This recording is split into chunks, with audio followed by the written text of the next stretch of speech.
You hear it all the time, right? The world is splitting into two camps, Team USA and Team China. And the pressure to pick a side is just immense. But what if a massive, powerful country just refuses to choose? Well, today we're diving into the incredible story of Indonesia, the world's fourth largest nation, and its masterclass in playing the great power game on its own terms. So here's how we're going to break it all down. First, look at the historical DNA of Indonesia's foreign policy. Then we'll see how it juggles economic benefits from both giants and walks a very careful military tightrope. We'll also dig into the unique strengths that let it pull this off. And finally, we're going to ask the big one.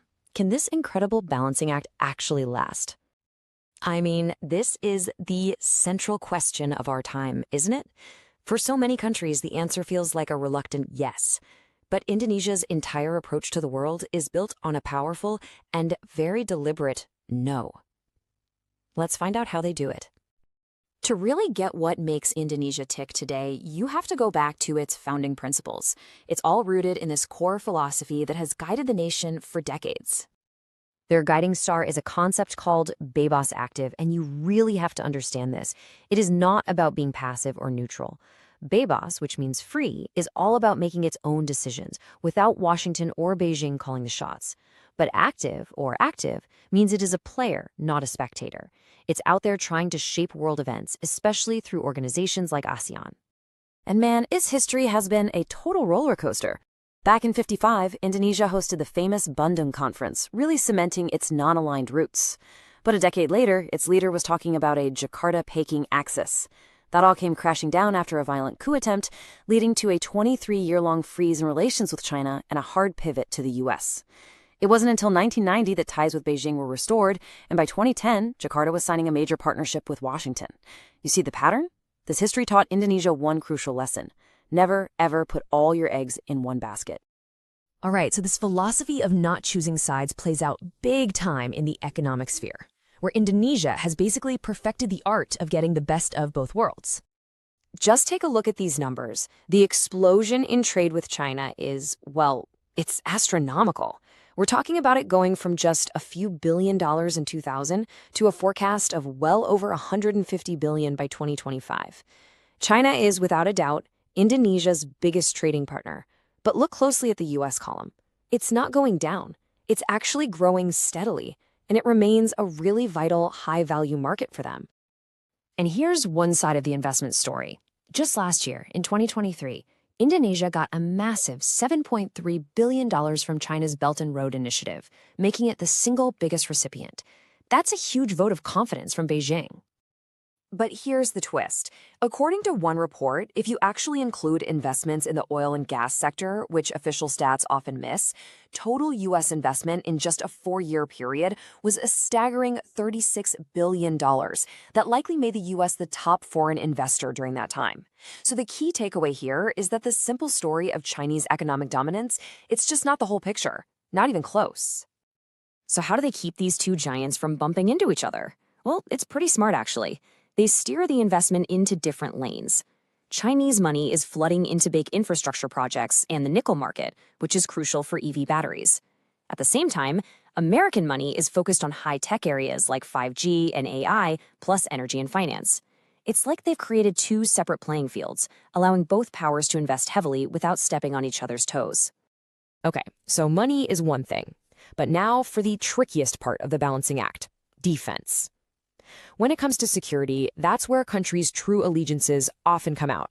But even here, Indonesia plays a very careful game. I mean, just look at the contrast here. It's night and day. The military partnership with the U.S. is deep, it's integrated, built on huge joint exercises, advanced American jets, and decades of training together. But with China, the relationship is much more transactional, limited. Some have even described it as underwhelming. Now, this isn't an accident. This clear tilt towards the U.S. in defense is a very deliberate strategic choice. So why are they so cautious with China? Well, this quote really gets to the heart of it. The incredibly traumatic events of 1965, where the military blamed the Indonesian Communist Party, and by extension Beijing, for that violent coup attempt, it left a deep, deep scar. There is still this powerful institutional memory, especially in the military, that sees getting too close to China on security as a potential threat to their own sovereignty. So you're probably asking, how does Indonesia get away with this delicate dance when so many other nations feel they have to choose? Well, the answer lies in a really unique set of powerful advantages they have. So what's their secret sauce? It really boils down to four key things. First, just sheer size. You're talking about the world's fourth largest country. No global power can afford to just ignore a domestic market that big. Second, geography is everything. It controls some of the most critical sea lanes on the planet, like the Strait of Malacca. A huge chunk of global trade has to pass through its waters. Third, it's a commodity superpower. It's a top producer of everything from nickel to palm oil, which means no single country can hold its economy hostage. And finally, its leadership role in ASEAN gives it huge diplomatic weight. It's not just one country speaking, it's a regional anchor.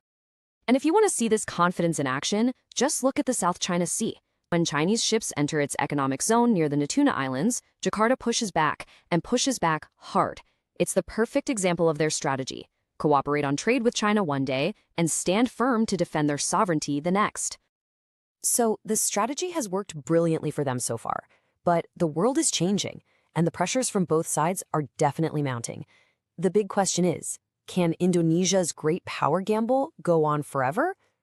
You can see three key pressure points that could really test the strategy. First, if those clashes in the Natuna Sea get worse, it could force Indonesia into a much tighter security hug with the US.